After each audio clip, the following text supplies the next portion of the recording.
الحمد لله وكفى وسلام على عباده الذين اصطفى أما بعد فأعوذ بالله من الشيطان الرجيم بسم الله الرحمن الرحيم قل إن الموت الذي تفرون منه فإنه ملاقيكم ثم تردون إلى عالم الغيب والشهادة فينبئكم بما كنتم تعملون وقال الله تبارك وتعالى من عمل صالحا فلنفسه ومن أساء فعليها ثم إلى ربكم ترجعون وقال النبي صلى الله عليه وسلم الكيس من دان نفسه وعمل لما بعد الموت وقال النبي صلى الله عليه وسلم يا أبا سفيان جئتكم بكرامة الدنيا والآخرة او كما قال النبي صلی اللہ علیہ وسلم. زما محترم عزتمندو مشرانو کشرانو رونو، دانن زما استاسو راغونډېدل په دې بنیاد باندې دي. زمونږ یو مشر دې دنیا ته راغلی و، دې دنیا کې خپله زندګي تېره کړله، او چې بیا کله مقرر وخت راغی نو د الله تبارک وتعالی امر پوره شو، او همیشه دپاره زما او ستاسو نه چې دی نو دا جدا شو. هېڅوک دا تصور نشي کولی چې کنې په دې زندګۍ کې به سره بیا چې دی نو ملاقات وشي. نه زما محترمو، چې کله حقیقي زندگی شروع شي، دا نقلي سترګې پټې شي، حقیقي سترګې وغړېږي، نو بیا به زما محترمو ملاقات چې دی نو دا کېږي. هر انسان له الله تبارک وتعالی یو موقع ورکړې ده. ما محترمو، الله تبارک وتعالی ګوري چې زما بندگان چې دی نو د ځمکې په مخ باندې څه کوي، دې کم یقین سره خپله زندګي چې دی نو دا تېروي، دې په ژبه باندې د لا اله الا الله اقرار کوي چې زمونږ با معبود دا تن تنها د الله تبارک وتعالی ذات عالی دی. هر څه کولو والا د الله تبارک وتعالی ذات دی، هر څه پیدا کولو والا د الله تبارک وتعالی ذات دی. خو چې کله په ده باندې حالات راشي نو دی بیا کم طرف ته منډه چې دی نو دا وخي. آیا دی هغه لار اختیاري چې کومه الله ښولې ده او کومه د الله حبیب صلی الله علیه وسلم ښودلې ده، او دی بیا خپل ځان ته ګوري که خلکو ته د دې خبرې نسبت کوي چې د پلانکي د لاسه ما سره داسې وشو، د پلانکي د لاسه ما سره چې دی نو داسې وشو. حضور پاک علیه صلات وسلام چې کله مدینې ته تشریف وړي، په دوو جملو کې د ټول دین خلاصه چې دی نو دا بیان کړله، او وی فرمایل من اصلح ما بینه و بین الله اصلح الله ما بینه و بین خلقه. چې څوک د الله تبارک وتعالی سره خپل معامله چې دی نو دا صفا کی،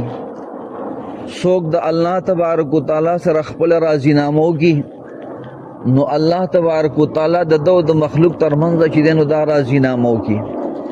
یو څیز به ظاهري د شر په نظر باندې راځي، الله تبارک وتعالی به د دې انسان دپاره د خیر ذریعه ګرځي، ولې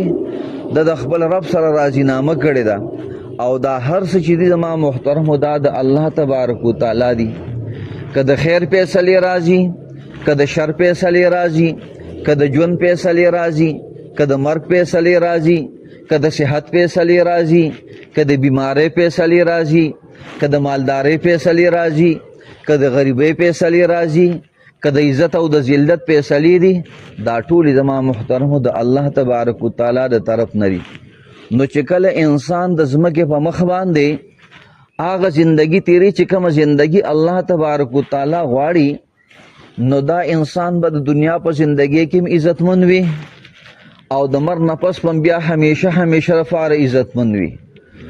د ټولو څیزونو خزانې زما محترمو دا د الله تبارک وتعالی سره دي. او څونه خزانې دي، الله تبارک وتعالی حدیث قدسی کی ارشاد فرمائی یا عبادی لو ان اولکم واخرکم وانسکم وجنکم وحیکم ومیتکم ورتبکم ویابسکم قاموا فی سعید واحدہ فسألونی فأعطیت کل انسان مسألته ما نقص ذلك مما عندي الا كما ينقص المخيط اذا ادخل البحر. اللہ تبارک و تعالی ارشاد فرمائے اے زما بندگانو ستاسو اول ستاسو آخر ستاسو انسانان ستاسو فیریان ستاسو ژوندي ستاسو مړو فرمان بردارا نافرمانه دا ټول په یو میدان کې راغون شي او دا ټول په ټوله باندې زمانه چې دین دا وغواړي او چې څونه غوښتي هغه ټول له چې دین دا ورکم نو په دې ورکړه باندې زما په خزانو کې دومره کمیم ناراضي لکه څنګه چې یو ستن په اوبو کې ډوبه کې هغې سره څومره اوبه ولګي. اوس دا امکان خو شته چې دا کم ستنه ډوبه شوې په اوبو کې او دې سره کمې اوبه لګېدلې دونه چې دی نو دا څه وشو دا په دریاب کې چې سمندر کې چې نو کمې راغی خو د الله تبارک وتعالی په خزانو کې دومره کمیم چې دی نو دا نه راشي. نن زما محترم هر انسان پریشان دی او د خپلو پریشانو حل چې دی نو دا ګوري څوک یو خوا منډه وخي څوک بل خوا منډه وخي چې په کوم څیز باندې د محنت ضرورت دی زما محترمو په هغې باندې شته دی نه او چې په کوم څیز باندې موږ او تاسو محنت کوو په هغې باندې د الله تبارک وتعالی وعدې چې دی نو دا نشته دی. موږ او تاسو الله تبارک وتعالی دنیا ته د ایمان او د یقین د محنت دپاره رالیږلي چې په خپل یقین باندې محنت وکړو په خپل ایمان باندې محنت وکړو چې هغه یقین ما او تاسو ته حاصل شي هغه ایمان کم چې الله تبارک وتعالی ته مقصود دی الله تبارک وتعالی غواړي په دې باندې به زما او تاسو مسلې چې دی نو دا حل کیږي. موږ او تاسو الټه شو تماکو پسې منډې جوړې کړلې په ګنو پسې منډې جوړې کړلې دا خو زما محترمو یو ضرورت و چې د کم ضرورت لپاره د انسان نه مونځ پاتې شي د کم ضرورت لپاره د انسان نه روژه پاتې شي د کم ضرورت لپاره د انسان نه د قرآن پاک تلاوت پاتې شي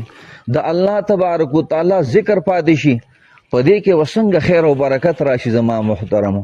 خیر او برکت خو به الله راځي چې کله الله تبارک وتعالی راضي وي الله تبارک وتعالی خوشاله وي بیا به زما او ستاسو زندګي چې دی نو دا ښایسته وي. بر انسان د لاندې نه ګلونه ولي په ده باندې به ګلونه راغورځېږي او که ګټې ولي د لاندې نه و چې ګلونه دې راوغورځېږي دا به هسې خبرې زما محترم. که د دنیا او د آخرت عزتونه او خوشحالۍ غواړو هغه زندگی به اختیارو چې کومه الله غواړي کومه د الله حبیب صلی الله علیه وسلم غواړي. هر انسان له الله تبارک وتعالی یو زړه ورکړی دی دننه په سینه کې یو زړه دی نه پکې دوه خوشحالۍ جمع کېږي او نه پکې دوه غمونه جمع کېږي. کم زړه ته د دنیا خوشحالۍ راشي د آخرت خوشحالۍ کډه واخلي او زما محترمو کم زړه ته د آخرت خوشحالۍ راشي د دنیا خوشحالۍ ته کډه واخلي. کم زړه ته د آخرت غمونه راشي د دنیا غمونه کډې واخلي لاړ شي او کم زړه ته د دنیا غمونه راشي د آخرت غمونه زما محترمو کډې واخلي لاړ شي. خو ما څنګه عرض وکړو چې د دنیا زندگی چې دی نو دا اصل زندگی نه ده د دې ځواني چې دی نو دا فانی ده د دې مالداری دا فانی ده د دې صحت چې دی نو دا فانی دی د دې خوشحالي چې دی نو دا فانی ده دا ختمیدونکې ده او زما محترمو د آخرت خوشحالي د آخرت کامیابی د آخرت عزتونه دا زما محترمو همیشه د فارق او دا لږه زندگی الله تبارک وتعالی ما او تاسو له راکړې ده د دې دپاره چې موږ او تاسو د همیشه دپاره خوشحالي واخلو. هغه به څنګه میلاویږي حضور پاک علیه الصلاة والسلام ارشاد فرمایي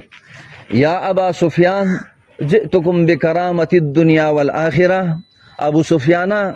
ما تاسو د دنیا او د آخرت خیرونه چې دی نو دا وروسته مراد دا کم دین ما راوړی دی که چېرې دا دین خپل که دیلم په خپلو سینو کې ځای ورکو دام په زندګو کې راوستو الله به په دنیا او په آخرت باندې عزتمند کړي. او چې چا سره دین نه وي زما محترمو نو د فرعون په شان باچایي به ورسره وي خو ناکامه به رواني د نمرود غوندې باچایي به ورسره وي خو ناکامه به رواني د قارون غوندې خزانې به ورسره وي خو ناکامه به رواني د حامان غوندې وزارت به ورسره وي خو ناکامه به رواني. او دې خوا زما محترمو چې وګورئ چې په زندګۍ کې دین دی د الله سره تعلق دی نو د بلال حبشي رضی الله تعالی عنه غوندې غلام به وي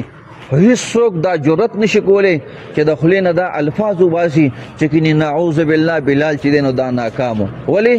بلال هغه زندگی جوړه کړې وه چې کومه زندگی الله تبارک وتعالی غوښته. نورونو الله تبارک وتعالی دا زندگی ما او تاسو ته را نصیب کړي. لږه زندگی دا نن څنګه د جمروز کاکا په تعزیت باندې راغونډ شو، سبا له به داسې زما او ستاسو په تعزیت باندې خلک راغونډ شي، څو ورځې به تذکیرې وي، بیا به چاته یاد هم نه وي چې څوک دنیا ته راغلی او څوک د دنیا نه چې دی نو دا لاړ. زما محترمو د مرګ نه مخکې د خپل ځان دپاره څه وکړو، الله تبارک وتعالی سره تعلق جوړ کړو. بیا هېڅوک هم په کار باندې نه راځي. ما او تاسو لیدلې کتلې خبره ده، کله جنازه تیار شي زما محترمو، د پلار کټ وي یا د نیکه کټ وي او دغه رنګې هغه اوچتېږي، بعضې وخت کې نوسې رامنډه کي، زوی چې دی نو دا رامنډه کي او هغه چغې کي زما بابا چرته وړی، زما دادا چرته وړی، د کټ بازو یې کلک نیوړی دی به نه وړی. زما محترمو ټولې سترګې اوښکې تویی، خو هېڅوک دا جرأت نشي کولی چې بچی ته خفې نو کینې ستا بابا او ستا داتا به نه دفن کېږي. د زما محترمو په هر حال کې قبرستان ته چې دی نو دا روان وي. زما محترمو د دغه وخت د راتلو نه مخکې الله تبارک وتعالی خوشحاله کو، الله تبارک وتعالی سره راضینامه وکړو د دې مختصر زندګۍ دپاره چېرته خپل اخرت برباد نه کړو. قطر کې چې کوم ځای کې د قطر د شاه د قطر د بادشاه قبر جوړ دی، په خوا کې ورسره د یو سوالګندي قبر هم چې دی نو دا جوړ دی. په مرګ باندې شاه او ګدا دواړه چې دی نو دا برابر شي. هېڅ چېرته دا ونه ویلی شو چې کنې یو مالدار مړ دی د ده لپاره د سرو زرو قبر جوړ کړي یا کم از کم د سپینو زرو قبر جوړ کړي، او کنې یو غریب مسکین مړ دی یو کندې ته یې وغورځوي. نه زما محترمو یو شانتې قبرونه جوړېږي